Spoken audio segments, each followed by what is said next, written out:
오늘 함께 보실 하나님의 말씀은 마태복음 26장입니다. 마태복음 26장 1절부터 13절 말씀입니다.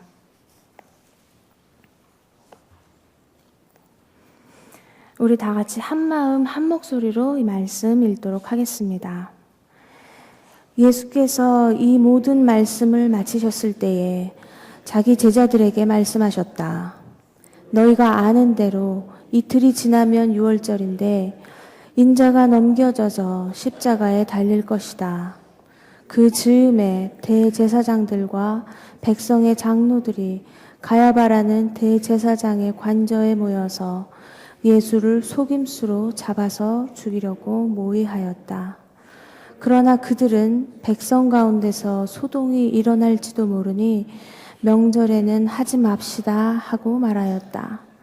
그런데 예수께서 베다니에서 나병 환자 시몬의 집에 계실 때에 한 여자가 매우 값진 향유 한 옥합을 가지고 와서는 음식을 잡수시고 계시는 예수의 머리에 부었다. 그런데 제자들이 이것을 보고 분개하여 말하였다. 왜 이렇게 낭비하는 거요?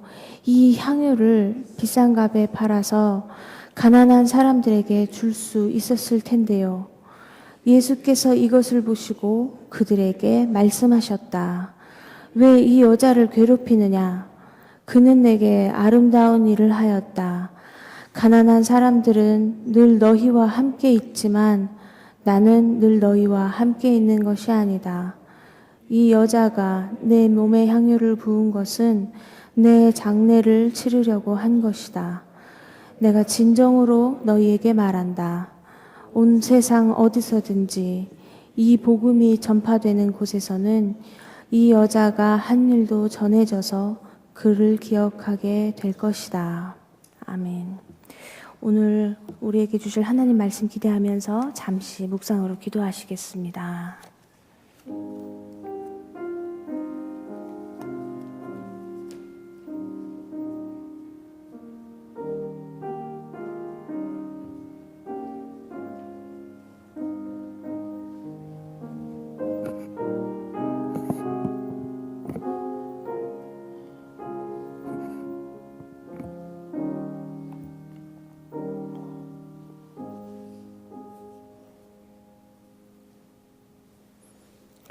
이 아침에도 기도의 자리로 나오신 모든 분들을 주의 이름으로 환영합니다. 2부 예배에 안 오신 분들은 사회 보신 저 예쁜 아가씨가 누군가 그렇게 생각하실 텐데요. 우리 교회의 칠드런 어린이들을 담당하시는 어린이 전도사님이십니다. 오늘 23번째 말씀인데요. 예수께서는 재림에 대한 말씀을 다 마치신 다음에 이제 곧 일어날 일들에 대해서 예고하십니다. 2절에 보면 너희가 아는 대로 이틀이 지나면 유월절인데 인자가 넘겨져서 십자가에 달릴 것이다. 유월절은 유대인의 달력으로 니산월이라고 하는 그 3월에서 4월 사이에 오는 그런 달인데요. 니산월 14일에 시작이 됩니다. 이스라엘 백성이 이집트에서 구원받은 사건을 기억하고 감사하는 축제이지요. 일주일 동안 이 축제가 지속이 되는데요. 유대인들은 이 축제를 가장 귀중하게 여겼습니다. 하나님께서 자기의 백성을 이집트에서 450년 동안의 노예살이로부터 해방시킨 그날을 기념하는 것이기 때문이지요. 예수님께서 죽임당하신 그 해에 니산 14일은 목요일이었습니다. 오늘 우리로 따지면 예수님은 이 월요일 저녁에 성전에서 모든 그 논쟁과 대화를 다 마치시고 이제 월요일 저녁에 이 말씀을 하고 계시지요. 주님은 다시 한번 당신이 죽임을 당할 것을 예고하십니다. 여기 보면 넘겨져서 인자가 넘겨져서 십자가에 달릴 것이다 그렇게 되어 있는데요. 여기에는 두 가지 뜻이 담겨져 있습니다. 유대 권력자들의 손에 넘겨져서 죽임을 당할 것이라 그런 뜻도 있고요. 또 하나는 하나님의 손에 의해서 넘겨질 것이다. 하나님의 섭리에 따른 것이다. 그런 뜻입니다. 예수님의 죽음은 한편으로는 인간들의 죄로 인해서 악으로 인해서 돌아가신 것이지만 동시에 하나님의 섭리에 따른 것임을 암시하는 그런 표현입니다. 마태는 먼저 예수를 죽게 한 사람들에 대한 그런 기록을 하고 있지요. 3절에서 5절 보면 그 즈음에 대제사장들과 백성의 장로들이 가야바라는 대제사장의 관저에 모여서 예수를 속임수로 잡아서 죽이려고 모의하였다. 그러나 그들은 백성 가운데서 소동이 일어날지 모르니 명제로는 하지 맙시다 하고 말하였다. 예수의 죽음에 대해서 가장 큰 책임은 당시 유대 권력자인 대제사장과 백성의 장로들이었습니다. 이들이 당시 대제사장이었던 가야바의 집에 관저에 모여서 계략을 짜지요. 그들은 이미 예수를 죽이기로 확정을 했습니다. 이제 남은 것은 어떻게 하면 이 예수를 로마 총독에게 고발할 수 있겠는가? 왜냐하면 당시에 유대인들에게는 사형을 집행할 그런 권한이 없었습니다. 다른 것은 다 자치적인 그런 권력에 위임했지만 사람을 죽이는 사형의 문제에 관해서만큼은 로마 총독의 권한에 두었기 때문에 로마 총독에게 고발해야만 예수를 죽일 수 있었습니다. 그래서 어떻게 하면 로마 총독에게 예수를 고발해서 죽게 만들겠는가, 그런 모의를 꾸몄다는 얘기지요. 그들은 그런 모의를 꾸미면서 명절엔 하지 맙시다. 다시 말하면 지금 6월절이 시작이 될 즈음인데 이 6월절 동안은 하지 맙시다. 그렇게 얘기를 하지요. 6월절에는 많은 순례객들이 예루살렘에 모여듭니다. 6월절이 이집트로부터의 해방을 기념하는 축제이기 때문에 그 기간이 되면 우리가 이 로마의 압제로부터 해방되었으면 하는 그런 열망이 강력해지게 되지요. 그렇기 때문에 이 기간 중에 아주 작은 하나의 사건만 일어나도 금방 폭동으로 비화할 수 있는 그런 마치 풍선이 최대한으로 부풀어 있어서 살짝만 쳐도 뻥 터지는 것처럼 이 6월절만 되면 유대인들의 그 열기가, 그들의 마음이 그렇게 부풀어 있었습니다. 그래서 혹시나 이번 6월절에 메시아가 오지 않을까 하는 그런 기대감도 있었고요. 그래서 이 기간 중에는 주로 가이사랴에 주재했던 로마 총독이 예루살렘에 와서 머물게 되고요. 또 병력 수도 주변에서 병력을 오라고 해서 수도 늘렸습니다. 유대인 지도자들도 긴장을 하고 로마 군인들도 긴장을 하는 그런 기간이었습니다. 그래서 이런 형편이었기 때문에 6월절에는 하지 맙시다. 6월절에 우리가 잘못 건드리면 지금 예수를 메시아로 생각하는 사람들도 많은데 큰 폭동으로 이어지고, 폭동이 나면 그 로마인들은 잔인하게 진압을 하다 보면 또 무고한 사람들도 다치게 되니까 6월절에는 하지 맙시다. 그렇게 그 결론을 내지요. 하지만 여러분 아시는 대로 그들의 계획대로 진행이 되지 않았습니다. 예수님은 6월절 둘째 날, 즉 금요일에 죽임을 당하시게 되지요. 여기서 우리는 대제사장들과 장로들 위에 다른 힘이 있다는 것을 알아차려야 하지요. 그들은 자신들의 권력으로 다 할 수 있고 틀림없이 그대로 진행할 수 있다고 생각했지만, 그러나 그들보다 더 강력한, 더 큰 손이 움직이고 있어서 그들의 계획대로 모든 것이 돌아가지는 않았던 것입니다. 그날 저녁, 오늘 우리로 따지면 월요일 저녁이지요. 월요일 저녁에 예수님은 다시금 베다니로 가셔서 쉬십니다.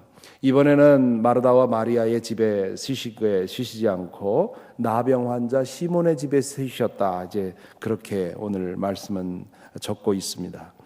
나병 환자는 당시에 격리되어 있었기 때문에 자기 집에서 살 수가 없었습니다. 그러니까 이 나병 환자 시몬은 예수님에게 나병 환자를 치유받은 사람인 것을 알게 되지요. 그가 집에 이 나병 환자였던 시몬의 집에서 예수님은 하루 종일 얼마나 긴장이 됐었겠습니까? 성전에서 그 많은 논쟁과 가르침과 이런 것을 다 하시고 나서 이제 그날 저녁에 시몬의 집에서 피로를 씻고는 그리고 저녁을 잡수고 계셨습니다. 그때 어떤 여인이 향유 옥합을 하나 가지고 와서 그것을 뚜껑을 열어서 예수님의 머리에 부었다. 그렇게 되어 있습니다. 그 여인도 역시 예수님에게 큰 은혜를 입은 사람이었습니다. 그 여인은 예수님께 대한 끓어오르는 사랑을 주체하지 못했습니다. 무엇인가 자기에게 가장 귀한 것을 주님께 드리고 싶었습니다. 당시 여인에게 향유 한 병은 과거 60년대, 50년대에 우리 한국의 여인들이 샤넬 향수 한 병을 갖는 것보다는 훨씬 더 비싼 것이었습니다. 마가복음에 보면 제자들이 저것을 300데나리온에 팔아서 가난한 사람들을 도와주지 저게 뭐냐 하고 말씀을 분을 내지요. 데나리온은 한 성인 노동자의 하루 품삯입니다. 그러니까 300데나리온이라는 말은 성인 남성 노동자의 1년 연봉에 해당하는 그런 돈이지요. 그러니까 오늘날로 치면 몇만 달러짜리 그런 그 향유병이었습니다. 그것을 그 예수님에게 그대로 다 쏟아 붓습니다. 이 여인의 행동을 본 제자들의 반응을 주목할 필요가 있습니다. 8절, 9절에 보면 이렇게 얘기를 하지요. 그런데 제자들이 이것을 보고 분개하여 말하였다. 왜 이렇게 낭비하는 거요? 이 향유를 비싼 값에 팔아서 가난한 사람들에게 줄 수 있었을 텐데요. 제자들이 분개했다고 되어 있습니다. 이 분명히 과잉 반응입니다. 놀랐다 혹은 이상히 여겼다 뭐 그 정도만 해도 충분해 보입니다. 그런데 제자들은 왜 이렇게 과잉 반응했을까요? 추측컨대 예수님에게 인정받으려고 그랬을 것입니다.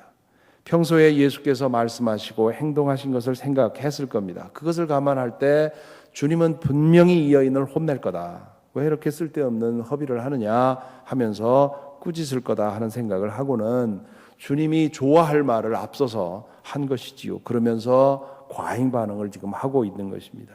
그런데 주님은 전혀 예상 밖의 말씀을 하십니다. 10절부터 13절에 보면 예수께서 이것을 보시고 그들에게 말씀하셨다. 왜 이 여자를 괴롭히느냐?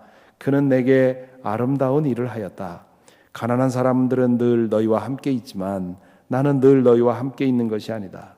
이 여자가 내 몸에 향유를 부은 것은 내 장례를 치르려고 한 것이다. 내가 진정으로 너희에게 말한다. 온 세상 어디서든지 이 복음이 전파되는 곳에서는 이 여자가 한 일도 전해져서 그를 기억하게 될 것이다. 주님께서는 이 여인의 행동이 당신의 장례를 위해서 준비한 것이라고 칭찬하십니다. 그 여인이 정말 그것을 계산하고 그걸 알고 그렇게 한 것은 아니었습니다. 단지 예수님에게 무엇인가 드리고 싶어서 그 사랑의 마음을 따라서 했을 뿐인데요. 그런데 그 사랑의 행위가 놀랍게도 예수님의 장래에 필요한 일을 미리 해둔 것입니다.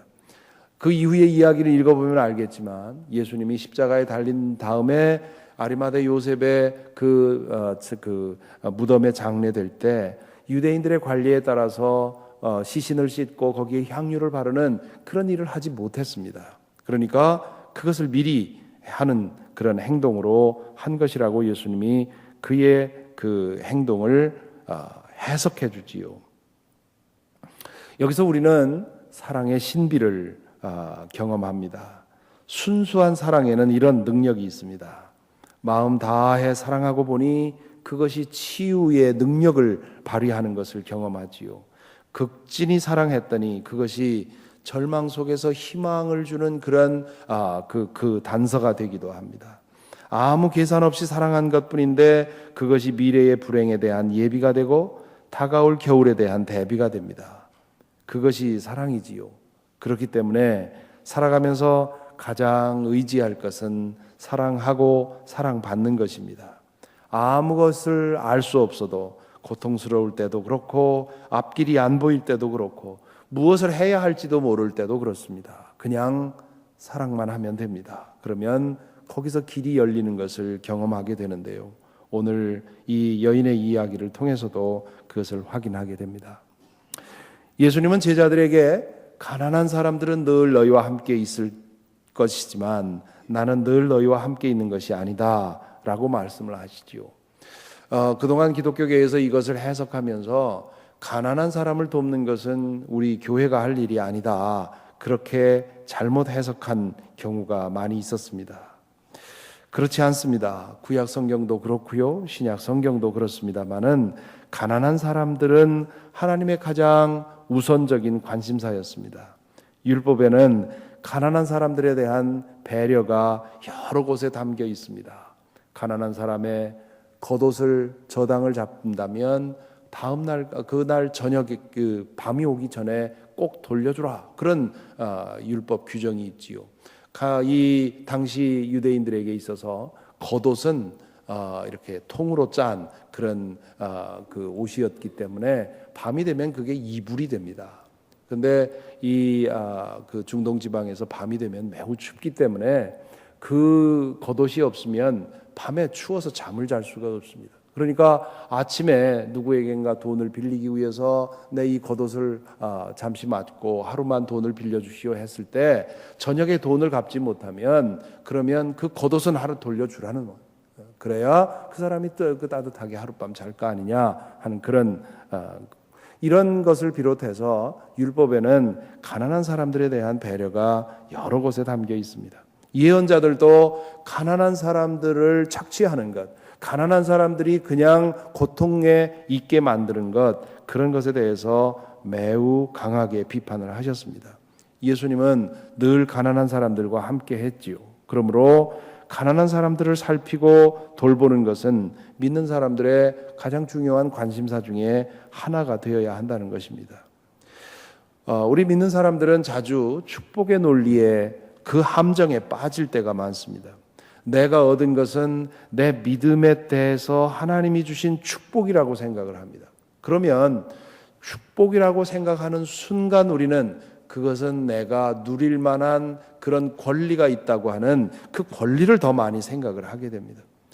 우리 한국 사람들은 한동안, 지금도 많이 그렇습니다만은 가난에서 벗어나는 것이 목표였습니다. 미국에 이민 오신 분들은 대부분 그 지독한 가난을 피하기 위해서 오신 분들이지요. 그러니까 이 가난에서 벗어나려고 하는 그런 의지와 그 기독교 복음이 합해지면서 그 축복의 논리에 빠지는 겁니다. 그래서 내가 가진 것이 하나님이 나에게 주신 축복이라고만 생각하지, 내가 청지기로서 하나님께서 나에게 맡기셨다는 생각은 잘 하지 않는 것입니다. 그렇기 때문에 가난한 사람들에 대한 하나님의 관심을 망각하게 되고 나에게 주어진 것을 나의 것으로만 누리게 되는 것이지요. 가난한 사람은 늘 너희와 함께 있지만 나는 늘 너희와 함께 있는 것이 아니다라는 말씀 안에서 우리는 두 가지를 생각해야 합니다. 첫째는 가난한 사람들을 살피고 돕는 것은 늘 해야 하는 일이라는 것이지요. 예수님은 가난의 문제에 관한 한 현실을 제대로 보셨습니다. 인간의 욕심이 완전히 치유되지 않는 한 인간 사회에서 가난의 문제는 해결되지 않을 것이라는 것이지요. 그렇기 때문에 모른 채 하라는 것이 아닙니다. 우리 옛말에 가난은 나라도 해결 못한다 그러는데, 그러니까 그냥 둬라 그런 뜻이 아니라요. 그러니까 지속적으로 거기에 대해서 관심을 가지라는 말입니다. 사회적인 질병으로서 가난의 문제를 치유하기 위해서 그런 자신의 직업이 그러한 것과 관계가 되어 있을 때는 어떻게든 이 가난의 문제를 해결하기 위해서 무엇을 할 것인가 내가 헌신할 수 있도록 노력해야 하고요. 또 개인적으로 그리고 교회적으로도 그런 문제를 해결하기 위해서 꾸준히 노력을 해야 하는 것입니다. 둘째로 때로는 거룩한 낭비가 필요하다는 것도 인정해야 합니다. 예수님의 말씀은 가난한 사람들을 돕는 일은 언제나 할 수 있는 일이지만 때로는 거룩한 낭비, 나의 장래를 위한 낭비는 한 번밖에는 없는 일이다. 그러니 그냥 두라. 그렇게 얘기를 하는 거지요. 그러므로 지금은 주님의 장래를 위한 거룩한 낭비를 허용하라는 뜻입니다.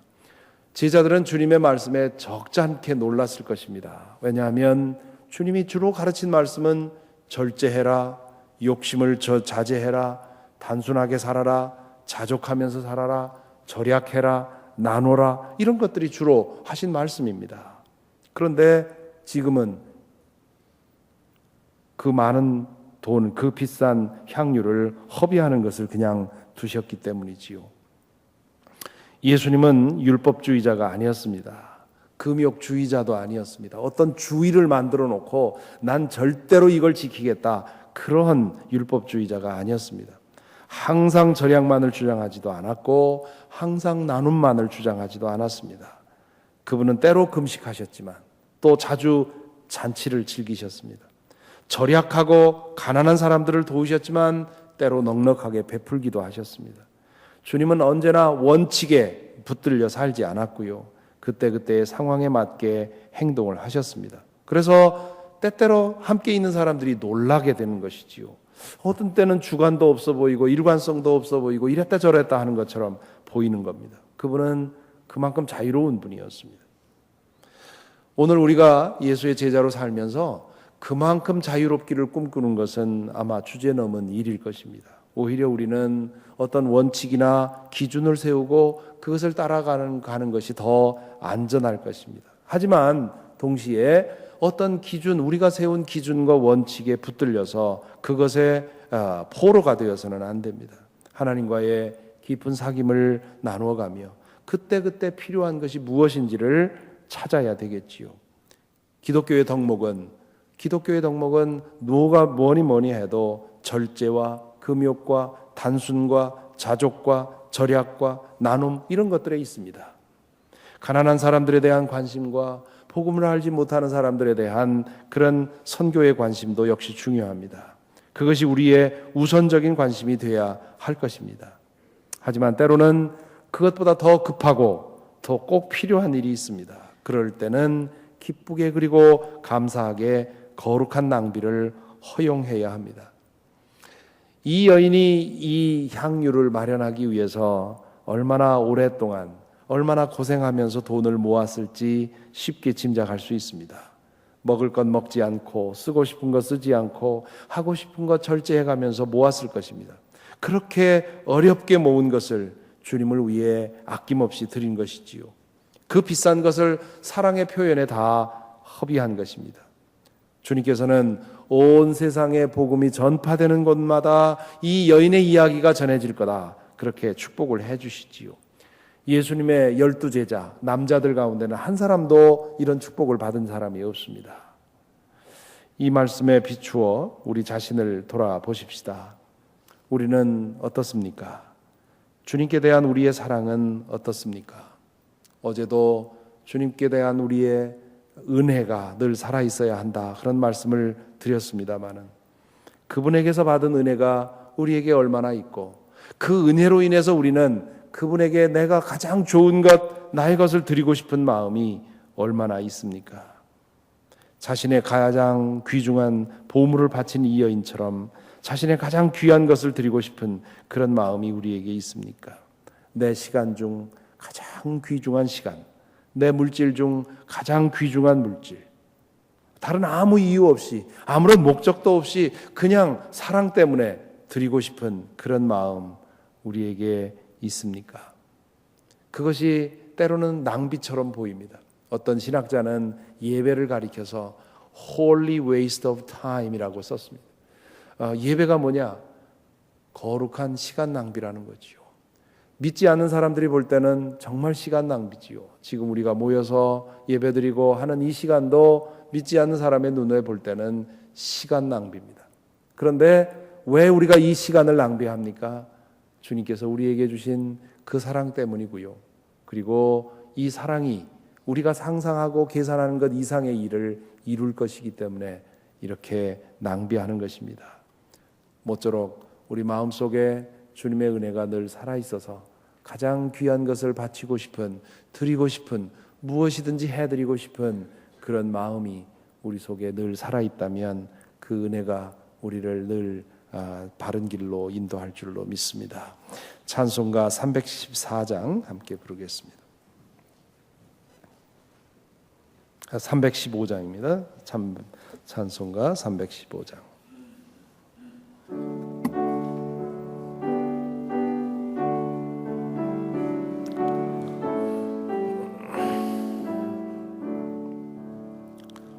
내 주 되신 주를 참 사랑하고 곧 그에게 죄를 다 고합니다.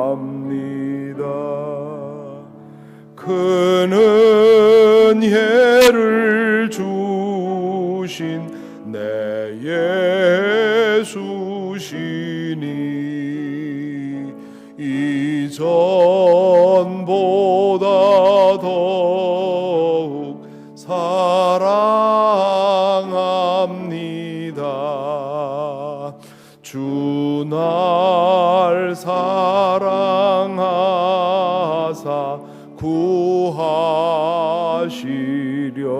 구하시려고 저 십자가 고난 당하셨도다. 그 가시관 쓰신 내 주 배우니 이전보다 더욱 사랑합니다. 내 평생에 힘쓸 그 큰 의무는 주 예수의 덕을 늘 기림이라. 숨질 때까지 내 할 말씀은 이전보다 더욱 사랑합니다. 그 영광의 나라 나 들어가서 그 풍성한 은혜 늘 감사하리.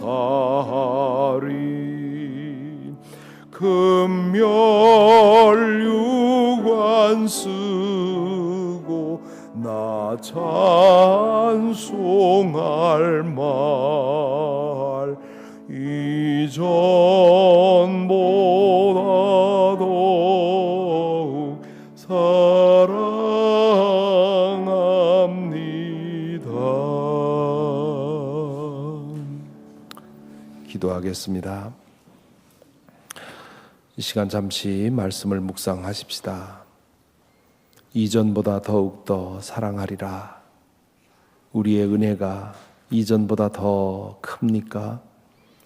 주님께서 나의 죄를 용서하시고 내가 감당할 수 없는 진노로부터 나를 구원하시고 하나님 나라의 그 놀라운 은혜를 경험하며 살아갈 수 있도록 인도하신 것, 영생의 약속과 하나님 나라의 약속과 또한 매일매일 주님의 그 은혜를 누리며 살아가게 하시는 그 은혜에 대한 감격이 우리에게 있습니까? 주님을 생각할 때 이 여인처럼 내 가장 귀한 것을 드리고 싶은 마음 우리에게 얼마나 있습니까? 이렇게 새벽을 깨우고 나오신 것, 여러분에게, 우리 모두에게 그 마음이 있다는 뜻입니다. 그 마음이 더욱더 불어나고 그리하여 우리가 사랑으로만 행하고 그 사랑으로 행할 때 그 사랑을 통해서 이적이 일어나는 그런 삶을 우리가 더 깊이 살아야 하겠습니다. 주님, 우리에게 이 사랑의 마음을 주옵소서. 이 사랑의 능력으로 살아가게 하옵소서. 기도해야 되겠습니다. 우리 이 시간 함께 이 기도의 제목을 가지고 잠시 기도하겠습니다. 아버지 하나님, 감사합니다. 주의 은혜를 베풀어 주셔서 이 새벽에 주님 저희들의 마음을 깨워 주시옵시고 주님, 주님의 은혜를 생각할 수 있도록 인도해 주신 것 감사합니다.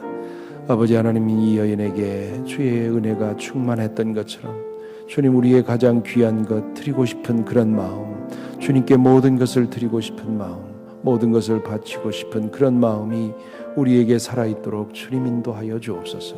그 사랑의 능력으로 살아가게 하여 주시옵시고, 그 사랑이 만들어내는 기적을 경험하며 살아가도록 우리를 붙드시고 주님 인도하여 주시옵소서. 오 주님, 붙들어 주옵소서.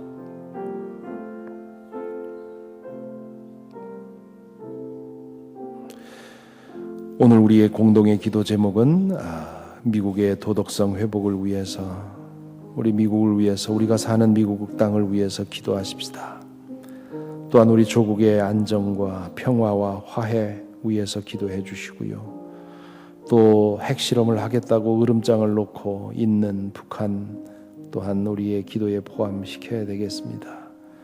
또한 정치적인 혼란을 겪고 있는 나라들을 위해, 이 세상의 안정을 위해, 또한 이슬람권 그 나라들 가운데서 믿음과 신앙을 지키기 위해 고통당하는 이들을 위해 기도해야 되겠습니다. 그 거대한 문제에 나 자신을 생각하면 이 기도가 무슨 소용이 있나 생각할 수 있을 것입니다. 그러나 우리의 기도는 효율성을 위해서, 결과를 위해서가 아니라 우리의 사랑 때문에 하는 것입니다. 이 우주의 역사의 주인이신 하나님에 대한 믿음 때문에 하는 것입니다.